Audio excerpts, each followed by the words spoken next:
Alors, chers amis, très content d'être vous ce matin. Et ça fait vraiment un bon moment qu'on ne s'est pas vu sur les réseaux sociaux, surtout sur YouTube. Aujourd'hui, je suis aux deux plateaux, chez monsieur, c'est monsieur Sombo. Monsieur Sombo. Voilà, monsieur Sombo tout à l'heure qui vient de faire une vidéo, voilà, qui a présenté sa ferme, voilà, à long et à large, d'accord. Chers amis, aujourd'hui, nous allons choisir un sujet qui est très, je ne dis pas plus important, mais très important parmi les importants. D'accord? Il s'agit de quoi? Il y a un moment où les gens se plaignent, les éleveurs, bien sûr, se plaignent du fait que les lapéros meurent. Les lapéros meurent. Il y a plusieurs raisons. Mais parmi ces raisons, je vais donner certaines qui sont fréquentes chez vous. D'accord? Les lapéros, sachez que la lapine a 8 mamillons. D'accord? Donc comme ça, si elle a fait une mise bas, elle n'a que 8 mamillons. Au moins, chaque 2 jours, tout au plus chaque 2 jours, je vous l'ai dit, tout au moins chaque jour, prenez votre femelle qui a fait la mise bas, d'accord, et touchez ses mamillons. Voilà. Elle est très. Oui, ça va aller. Vous voyez un peu? Vous touchez sa mamillon. Voilà. Si vous voyez que ce n'est pas dur et que c'est mou, c'est qu'il y a du lait. D'accord? Ok. Donc comme ça, si vous ne le faites pas régulièrement, vous allez constater que un mois venu, elle ne donne plus à téter parce que les mamillons ou bien un côté est infecté, qu'on appelle les mammites. D'accord? Et comme vous ne la palpez pas chaque 2 jours, chaque jour, vous allez voir que l'infection va s'aggraver. C'est en ce moment-là, vous allez constater qu'elle ne mange plus. Ça, c'est son cas. Elle ne mange plus. Elle ne boit plus. Elle ne donne plus à téter. Qu'est-ce qui va arriver? Les lapéros vont mourir parce qu'ils ne têtent plus. Et s'ils continuent de téter, qu'est-ce qui va arriver? Le lapéro est protégé par le lait de sa mère. Parce qu'étant jeune, c'est-à-dire à partir de 2 semaines, déjà le lapéro grignote déjà les granulés de sa mère. Et comme il a un appareil digestif très fragile, qu'est-ce qui va arriver? Vous allez voir que le lapéro va faire la diarrhée, et puisqu'il n'arrive pas à téter, il veut manger. Il mange, et il arrive par un moment où il n'a pas assez d'eau. Donc du coup, vous allez voir que le lapéro a tellement mangé, il veut téter pour pouvoir peut-être se soulager par de la soif. Il n'arrive pas à téter parce que la mère est souffrante. Du coup, il y a dans l'appareil digestif du lapin une partie de ce qu'on appelle le caïcum.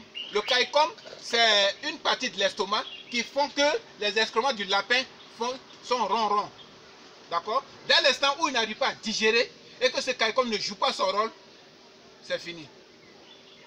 La partie est bouchée. Du coup, qu'est-ce qui arrive?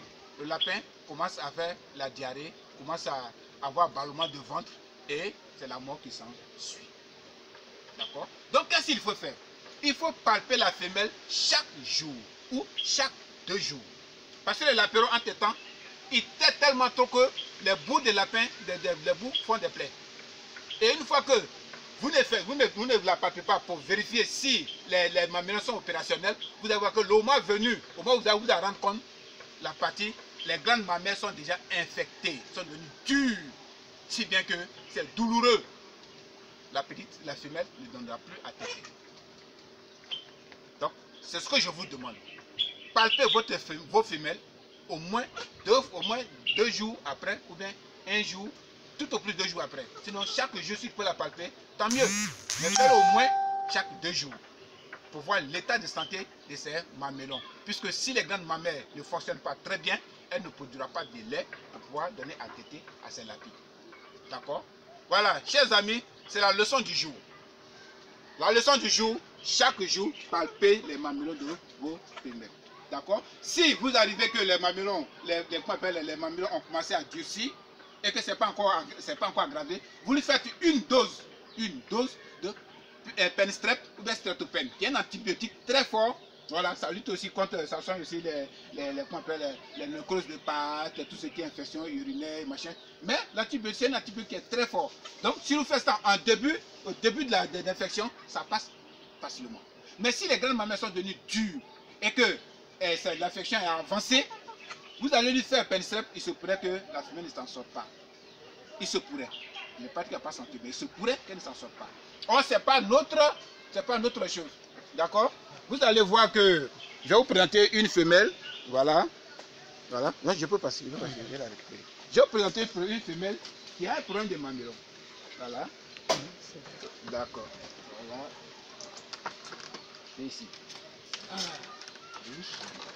Voilà. Alors, remontons. Voilà.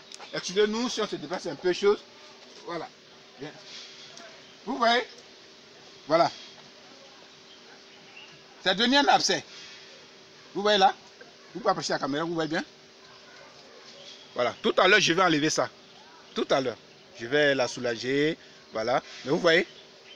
Elle souffre. Et comme ça, elle ne peut pas donner la tétée au lapéro. Parce que